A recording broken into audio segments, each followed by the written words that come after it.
ਰਾਧਾ ਸਿੰਘ ਜੀ, ਬਿਨ ਬੋਲੇ ਸਭ ਕੁਝ ਹੁੰਦਾ, ਜਿਸ ਆਗੇ ਕੀ ਅਰਦਾਸ, ਸੱਚੇ ਪਾਤਸ਼ਾਹ ਦਇਆ ਕਰਨੀ, ਮਿਹਰ ਕਰਨੀ, ਮੈਂ ਪਾਪੀ ਤੂੰ ਬਖਸ਼ਣਹਾਰ ਹੈ, ਬਖਸ਼ ਨਹੀਂ ਬੇਟਾ, ਐ ਬਖਸ਼। ਨਹੀਂ ਕਹਿਣਾ ਆਪਾਂ ਨੂੰ ਚਾਹੀਦਾ। ਆਪਾਂ ਕਿਉਂ ਆਪਣੇ ਆਪ ਨੂੰ ਨੀਚਾ ਦਿਖਾਉਂਦੇ ਆ ਬੇਟਾ?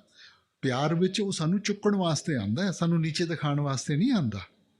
ਇਸ ਕਰਕੇ ਕਦੇ ਵੀ ਨਹੀਂ ਐ ਸੋਚਣਾ, ਚੰਗਾ ਸੋਚੋ ਹਰ ਵਕਤ। ਦੇਖੋ ਬੇਟਾ, ਗੁਨਾਹ ਕੌਣ ਕਰਦਾ? ਇਨਸਾਨ ਹੀ ਕਰੂਗਾ। ਕਿਉਂ ਗੁਨਾਹ ਹੁੰਦੇ ਆ? ਕਿਉਂਕਿ ਆਪਾਂ ਇੰਪਰਫੈਕਟ ਹੈ। ਜੇ ਪਰਫੈਕਟ ਹੋਵਾਂਗੇ ਤਾਂ ਫਿਰ ਤਾਂ ਕੁਝ ਨਹੀਂ ਹੋਣਾ, ਮਗਰ ਜੇ ਆਪਾਂ ਪਰਫੈਕਟ ਹੋਵਾਂਗੇ ਤਾਂ ਫਿਰ ਇੱਥੇ ਵੀ ਨਹੀਂ ਹੋਣਾ। ਜੇ ਇੱਥੇ ਹੈਗੇ ਆ ਤਾਂ ਆਪਣੀ ਇੰਪਰਫੈਕਸ਼ਨ ਕਰਕੇ ਆ। ਇੰਪਰਫੈਕਟ ਹਮ ਹੋਵਾਂਗੇ ਤਾਂ ਸਾਡੇ ਤੋਂ ਕਿਤੇ ਨਾ ਕਿਤੇ ਗਲਤੀ ਹੋਊਗੀ, ਪਰ ਗਲਤੀਆਂ ਤੋਂ ਸਿੱਖੋ, ਡਰੋ ਨਾ ਗਲਤੀ ਕਰਕੇ। ਹਾਂ, ਸੱਚੇ ਪਾਤਸ਼ਾਹ, ਮੈਂ ਇੱਥੇ ਸੰਨ 86 ਦਾ ਆਇਆ ਜੀ, ਇਲੈਕਟ੍ਰੀਕਲ ਡਿਪਾਰਟਮੈਂਟ ਦੇ ਵਿੱਚ। ਬੜੀ ਦਇਆ ਮਿਹਰ ਤੁਹਾਡੀ ਮੇਰੇ ਤੇ, ਬਹੁਤ ਜ਼ਿਆਦੀ। ਬੜੇ ਤੁਸੀਂ ਮੇਰੇ ਤੇ ਦਇਆ ਕੀਤੀ, ਮਿਹਰ ਕੀਤੀ ਹੈ। ਸੱਚੇ ਪਾਤਸ਼ਾਹ, ਭਜਨ ਸਿਮਰਨ ਮੈਂ ਲਿਆ ਸੀ 96 ਦੇ ਵਿੱਚ, ਪਰ ਮੇਰੇ ਕੋਲ ਕੀਤਾ ਨਹੀਂ ਗਿਆ। ਮੈਂ ਸੇਵਾ ਵੱਲ ਹੀ ਰੱਖਿਆ ਵੀ ਸੇਵਾ ਕਰੋਗੇ, ਸੇਵਾ ਭਜਨ ਸਿਮਰਨ ਤੁਸੀਂ ਕਰੋਗੇ, ਕਿਉਂਕਿ ਨਹੀਂ ਇਹ ਬਾਬਾ ਬੜਾ ਡਾਢਾ, ਇਹ ਨਹੀਂ ਕਰਦਾ ਤੁਹਾਡੇ ਵਾਸਤੇ, ਨਹੀਂ ਇਹ ਸਹੀ ਗੱਲ, ਤੁਹਾਨੂੰ ਆਪ ਕਰਨਾ ਇਹ ਸਹੀ ਗੱਲ ਪਊਗਾ। ਹੈ ਜੀ। ਇਹ ਮੇਰੇ ਪਿੰਡ ਦੀ ਬੋਲੀ ਜੀ, ਮੇਰਾ ਪਿੰਡ ਹਾਂ ਘੁਮਾਣਾ ਜੀ। ਹਾਂ, ਹਾਂਜੀ, ਤੇ ਸੱਚੇ ਪਾਤਸ਼ਾਹ, ਪਰ ਨਹੀਂ, ਮੈਨੂੰ ਇੱਕ ਠੋਕਰ ਲੱਗੀ। ਉਹ ਤੋਂ ਬਾਅਦ ਫਿਰ ਮੈਂ 2.5-3 ਘੰਟੇ ਬਹਿਣ ਦੀ ਕੋਸ਼ਿਸ਼ ਕਰਦਾ, ਪਰ ਤੁਹਾਡਾ ਸਰੂਪ ਮੇਰੇ ਸਾਹਮਣੇ ਨਹੀਂ ਆਉਂਦਾ। ਹਜ਼ੂਰ ਮਹਾਰਾਜ ਜੀ ਦਾ ਲਿਆਵਾਂ, ਫੇਰ ਤੁਹਾਡਾ ਗਾੜੀ ਆਉਂਦਾ ਜੀ। ਕੋਈ ਨਾ, ਹਾਂਜੀ ਜੇ ਮਹਾਰਾਜ ਜੀ ਦਾ ਆਂਦਾ, ਮਹਾਰਾਜ ਜੀ ਦਾ ਸਰੂਪ ਦਾ ਧਿਆਨ ਕਰੋ ਬੇਟਾ। ਧਿਆਨ ਆਪਣੇ ਵੱਸ ਦੀ ਗੱਲ ਨਹੀਂ ਕੀ, ਆਪਾਂ ਸਿਰਫ ਸਿਮਰਨ ਕਰ ਸਕਦੇ ਹਾਂ। ਠੀਕ ਜਿਵੇਂ ਜਿਵੇਂ ਸਿਮਰਨ ਦੇ ਨਾਲ ਮਨ ਟਿਕੂਗਾ ਤਾਂ ਧਿਆਨ ਆਊਗਾ। ਠੀਕ ਠੀਕ ਹੈ ਨਾ? ਠੀਕ। ਉਹ ਇੱਕ ਕੌਨਸੀਕੁਐਂਸ ਹੈ ਉਸ ਚੀਜ਼ ਦਾ। ਮਗਰ ਅਸੀਂ ਸੋਚੀਏ ਕਿ ਜੀ ਮੈਂ ਬਾਰ-ਬਾਰ ਦੇਖ ਲਾਂ, ਨਜ਼ਦੀਕ ਤੋਂ ਦੇਖ ਲਾਂ ਤਾਂ ਮੈਨੂੰ ਕੋਈ ਜ਼ਿਆਦਾ ਆ ਜਾਊਗਾ, ਨਹੀਂ ਹੋਣ ਲੱਗਾ। ਨਹੀਂ ਤਾਂ ਮੇਰੇ ਪਰਿਵਾਰ ਵਾਲਿਆਂ ਨੂੰ ਕਦੇ ਦਿੱਕਤ ਨਹੀਂ ਹੋਣੀ ਚਾਹੀਦੀ। ਉਹਨਾਂ ਨੂੰ ਉਨੀ ਦਿੱਕਤ ਹੈ ਜਿੰਨੀ ਤੁਹਾਨੂੰ ਸਾਰਿਆਂ ਨੂੰ ਦਿੱਕਤ ਹੈ। ਠੀਕ ਹੈ ਜੀ। ਨਾਲੇ ਤੁਹਾਨੂੰ ਤਾਂ ਖੁਸ਼ ਹੋਣਾ ਚਾਹੀਦਾ। ਤੁਸੀਂ ਕਹੋ ਜੀ ਅਸੀਂ ਇਲੈਕਟ੍ਰੀਕਲ ਡਿਪਾਰਟਮੈਂਟ ਵਾਲੇ, ਅਸੀਂ ਤਾਂ ਸਾਰਿਆਂ ਦੇ ਘਰਾਂ ਵਿੱਚ ਰੋਸ਼ਨੀ ਲਿਆਉਂਦੇ ਹਾਂ। ਦੁਨੀਆ ਤਰਸਦੀ ਹੈ ਉਸ ਰੋਸ਼ਨੀ ਨੂੰ, ਅਸੀਂ ਲਿਆਉਂਦੇ ਹਾਂ। ਸੱਚੇ ਪਾਤਸ਼ਾਹ, ਮੇਰੇ ਦੋ ਬੱਚੇ, ਉਹਨਾਂ ਦੀ ਦਇਆ ਮਿਹਰ ਕਰਨੀ, ਉਹਨਾਂ ਸੈੱਟ ਕਰ ਦੇਣਾ, ਤੇ ਇਹਨਾਂ ਭਜਨ ਸਿਮਰਨ ਕਰਨ ਦੀ ਤਾਕਤ ਬਖਸ਼ੀ। Thank you so much Baba ji. ਮੇਰਾ ਪਹਿਲਾ ਕੁਐਸਚਨ ਆ, ਮੇਰੇ ਮੰਮਾ ਪਾਪਾ ਚਾਹੁੰਦੇ ਆ ਕਿ ਮੈਂ +2 ਤੋਂ ਬਾਅਦ ਬਾਹਰ ਜਾਵਾਂ ਪੜ੍ਹਨ ਲਈ, ਪਰ ਮੇਰਾ ਬਿਲਕੁਲ ਮਨ ਨਹੀਂ ਆ। ਮੈਂ ਡਿਫੈਂਸ 'ਚ ਜਾਣਾ ਚਾਹੁੰਦੀ ਹਾਂ, ਮੈਂ ਕੀ ਕਰਾਂ? ਬੇਟਾ ਇਹ ਤਾਂ ਉਲਟੀ ਗੰਗਾ ਹੋ ਗਈ। ਬੱਚੇ ਤਾਂ ਤਰਸਦੇ ਆ ਬਾਹਰ ਜਾਣ ਨੂੰ, ਤੇਰੇ ਮਾਂ-ਬਾਪ ਕਹਿੰਦੇ ਆ, ਤੂੰ ਕਹਿੰਦੀ ਮੈਂ ਨਹੀਂ ਜਾਣਾ।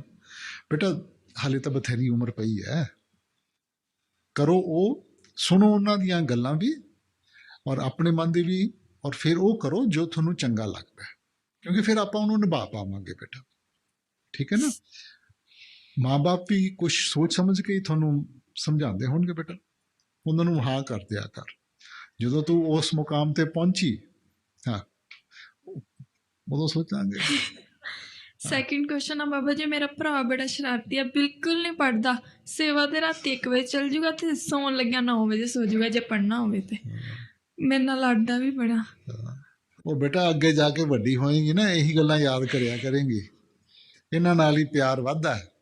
ਹਾਂ, Radha Swami Baba ji, it's been very hard, to express my gratitude towards you. It's been very tough to find out the words to express it. But anyhow, I just salute you for everything. You are great. You are the best.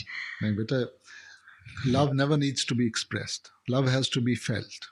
Love has to be realized. You don't need to express it. Okay? Because words are never sufficient to express. जिन्ने मर्जी लफ्ज इस्तेमाल कर लो बेटा, प्यार नू बयान नहीं आपां कर सकते। Thank you for letting me be so ambitious, so bold, facing all the situations. And my first question is it must to keep the to be strong in front of others? I mean, there are various circumstances, you have to chukna penda. I mean, but somewhere you need to be strong, but people think negative of you if you just show attitude, you be egoist in front of them. I mean, beta, if you show weakness now, they will take advantage of that weakness.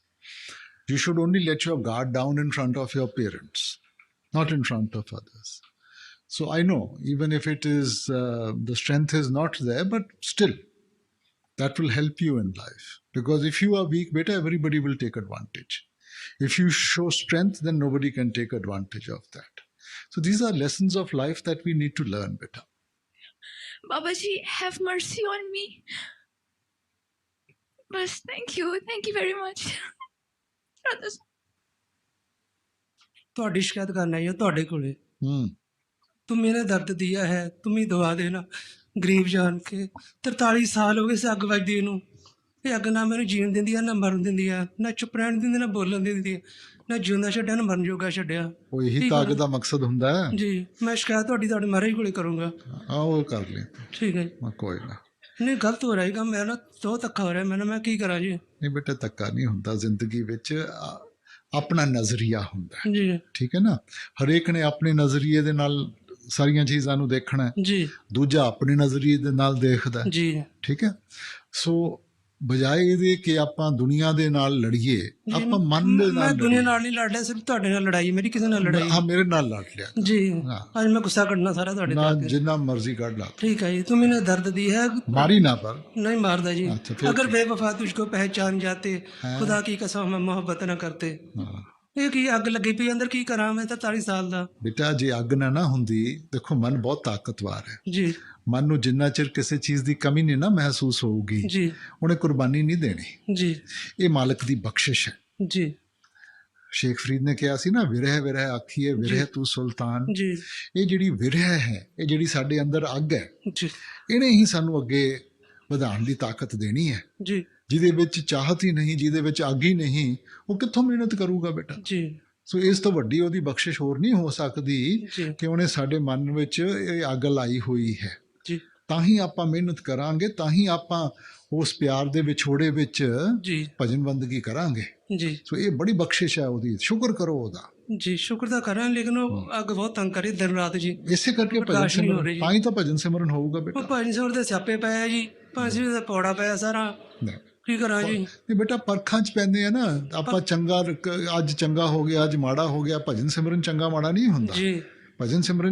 ਸਿਮਰਨ ਹੁੰਦਾ ਹੈ। ਜੀ ਪਿਆਰ ਚੰਗਾ ਮਾੜਾ ਨਹੀਂ ਹੁੰਦਾ ਪਿਆਰ ਤਾਂ ਚੰਗਾ ਮੈਨੂੰ ਬਸ ਆਪਾਂ ਭਜਨ ਸਿਮਰਨ ਤੇ ਬੈਠਣਾ ਹੈ ਮਹਾਰਾਜ ਜੀ ਦਾ ਹੁਕਮ ਮੰਨ ਕੇ ਜੀ ਆਪਾਂ ਹੁਕਮ ਦੀ ਪਾਲਣਾ ਕਰਨੀ ਹੈ ਜੀ ਅਸੀਂ ਹੁਕਮ ਦੀ ਪਾਲਣਾ ਕਰਾਂਗੇ ਹੁਕਮ ਮੰਨੀਏ ਪਾਈਏ ਜੀ ਉਹਨਾਂ ਨੇ ਸਾਡੇ ਔਗਣਾਂ ਨੂੰ ਨਹੀਂ ਦੇਖਣਾ ਜੀ ਆ ਸਾਡਾ ਭਜਨ ਸਿਮਰਨ ਤਾਂ ਹਰ ਵਕਤ ਜਦੋਂ ਆਪਾਂ ਭਜਨ ਸਿਮਰਨ ਕਰਦੇ ਹਾਂ ਆਪ ਇੱਕ ਕਦਮ ਅੱਗੇ ਚੁੱਕਦੇ ਆ ਉਹਨਾਂ ਦੇ ਤਰਫ ਜੀ ਠੀਕ ਹੈ ਨਾ ਜੀ ਸੋ ਅੰਤ ਵਿੱਚ ਤਾਂ ਉਹਨਾਂ ਨੇ ਹੀ ਦੇਣਾ ਸਾਰਾ ਕੁਝ ਜੀ ਮਗਰ ਆਪਾਂ ਆਪਣੇ ਆਪ ਨੂੰ ਉਸ ਲਾਇਕ ਬਣਾ ਕੇ ਆਪਣੀ ਮਿਹਨਤ 'ਚ ਕਮੀ ਨਾ ਆਣ ਦੇ ਜੀ ਆਪਾਂ ਝੂਠੇ ਨਹੀਂ ਪੈਣਾ ਉਹਦੇ ਦਰਬਾਰ ਵਿੱਚ ਜਾ ਕੇ ਮੈਂ ਤੁਹਾਡਾ ਕਿਤਾਬ ਲਿਖਣੀ ਹੈ ਕਿ ਨਿਰਦਈ ਪ੍ਰੀਤਮ ਮੈਂ ਲਿਖਣੀ ਹੈ ਜੀ ਸਿੱਧੀ ਗੱਲ ਆ ਮੈਂ ਡਰਨ ਵਾਲੀ ਗੱਲ ਨਹੀਂ ਕਰਨੀ ਜਿਹੜੀ ਸਾਹਮਣੇ ਸਪਸ਼ਟ ਆ ਕੇ ਗੱਲ ਨਹੀਂ, ਬੜਾ ਕਰਨੀ ਕੋਈ ਪਰਮਾਤਮਾ ਜੀ ਸਾਡੇ ਸਾਹਮਣੇ ਡਰਨ ਵਾਲੀ ਕਿਹੜੀ ਗੱਲ ਹੈ ਜੀ ਨਾ ਖੁਸ਼ੀ ਨਾਲ ਸਾ ਡੇਰਾ ਠੀਕ ਆ ਡੇਰਾ ਸਟਾਫ ਠੀਕ ਆ ਡੇਰੀ ਕਮੇਟੀ ਸਭ ਕੁਝ ਠੀਕ ਆ ਸਿਰਫ ਬੜਾ ਬਾਬਾ ਪਿਆਰ ਹੈ ਮੈਨੂੰ ਜੀ ਸਿਰਫ ਬਾਬਾ ਗੱਲ ਸਿਰਫ ਤੁਹਾਡੇ ਨਾਲ ਲੜਾਈ ਹੈ ਹਾਂ, ਮੇਰੀ ਬਿਲਕੁਲ ਠੀਕ। ਸਿੱਧੀ ਗੱਲ ਹੈ ਜੀ ਹਾਂ ਬਿਲਕੁਲ ਠੀਕ ਬੇਟਾ ਲੜਾਈ ਵੀ ਆਪਣਿਆਂ ਨਾਲ ਹੀ ਹੁੰਦੀ ਹੈ ਹਾਂ, ਬੇਗਾਨੇ ਨਾਲ ਜੇ ਲੜਾਂਗੇ ਤਾਂ ਐਵੇਂ ਹੋਰ ਕੋਈ ਕੁੱਟ ਕੱਟ ਖਾ ਕੇ ਆ ਜਾਾਂਗੇ ਕੋਈ ਨਾ ਬਾਬੇ ਨਾਲ ਲੜ ਲਾ ਹਾਂਜੀ ਮੈਂ ਲੜਨਾ ਹੈ ਤੁਹਾਡੇ ਨਾਲ ਪੂਰਾ ਮੈਂ ਟਾਈਮ ਖੋਲ ਕੇ ਦਿਓ ਜੀ ਕੋਈ ਨਾ ਕੀ ਕਰਾਂ ਹੁਣ ਮੈਂ ਦੱਸੋ ਆਪ ਹੀ ਜਵਾਬ ਦਿਓ ਹੈ ਤੁਸੀਂ ਆਪ ਜਵਾਬ ਦਿਓ ਮੈਂ ਕੀ ਕਰਾਂ ਹੁਣ ਕਿ ਭਜਨ ਸਿਮਰਨ ਕਰ ਬੇਟਾ ਪੈਨਸ਼ਨ ਦਾ ਕਰੀਦਾ ਦੇਖੋ ਆਪਾਂ ਜੋ ਵੀ ਦੇਖੋ ਜਿਹੜੀ ਵਿਰਹ ਹੈ ਜਾਂ ਜੋ ਵੀ ਤੜਫ ਹੈ ਉਹਨੂੰ ਆਪਾਂ ਚੈਨਲਾਈਜ਼ ਕਰਨਾ ਹੈ ਜੀ ਠੀਕ ਹੈ ਨਾ ਉਹਨੂੰ ਭਜਨ ਸਿਮਰਨ 'ਚ ਇਕਾਗਰ ਕਰਨਾ ਹੈ ਹੁਣ ਦੇਖੋ ਜਿਵੇਂ ਅੱਗ ਹੈ ਉਹੀ ਉਸੇ ਅੱਗ ਦੇ ਨਾਲ ਆਪਾਂ ਰੋਟੀ ਬਣਾ ਸਕਦੇ ਹਾਂ ਉਸੇ ਅੱਗ ਦੇ ਨਾਲ ਆਪਾਂ ਕਿਸੇ ਦੀ ਤਬਾਹੀ ਮਚਾ ਸਕਦੇ ਹਾਂ ਠੀਕ ਹੈ ਹੁਣ ਲੋਹਾ ਹੈ ਉਸੇ ਲੋਹੇ ਦੇ ਨਾਲ ਆਪਾਂ ਹਥਿਆਰ ਬਣਾ ਸਕਦੇ ਹਾਂ ਉਸੇ ਲੋਹੇ ਦੇ ਨਾਲ ਆਪਾਂ ਗੱਡੀਆਂ ਬਣਾ ਸਕਦੇ ਹਾਂ ਚੰਗੀ ਚੀਜ਼ ਬਣਾ ਸਕਦੇ ਹਾਂ ਸੋ ਚੈਨਲਾਈਜ਼ ਕਰਨ ਦੀ ਜ਼ਰੂਰਤ ਹੈ ਜਿੰਨਾ ਵੀ ਸਾਡੇ ਅੰਦਰ ਇਮੋਸ਼ਨ ਹੈ ਇਹ ਚਾਹਤ ਹੈ ਇਹ ਵਿਰਹ ਹੈ ਉਹਨੂੰ ਸਹੀ ਤਰੀਕੇ ਦੇ ਨਾਲ ਚੈਨਲਾਈਜ਼ ਕਰੋ ਜੇ ਚੈਨਲਾਈਜ਼ ਕਰੋਗੇ ਨਾ ਇਹੀ ਤੜਫ डिवोशन ਵਿੱਚ ਬਣ ਜੂਗੀ ਭਗਤੀ ਵਿੱਚ ਬਣ ਜੂਗੀ थैंक यू सो मच जो भी आपने ज़िंदगी में दिया है आपके बिना कुछ नहीं है I wanted to know what is a healthy way to deal with emotions so that we are emotionally stable because emotions are the only reason why we react to unnecessary things and you know अपना कर्मा ਦਾ ਬੋਝਾ ਹੋਰ ਅੱਗੇ ਵਧਾ ਲੈਂਦੇ ਆ But like I was explaining to the brother before this na emotion needs to be channelized if emotion is not channelized it will spread your attention into the world but if your emotion is channelized it becomes devotion and devotion helps you towards your objective. ठीक है? We should not fall prey to emotion. Emotion is a good quality to have, but if it is channelized.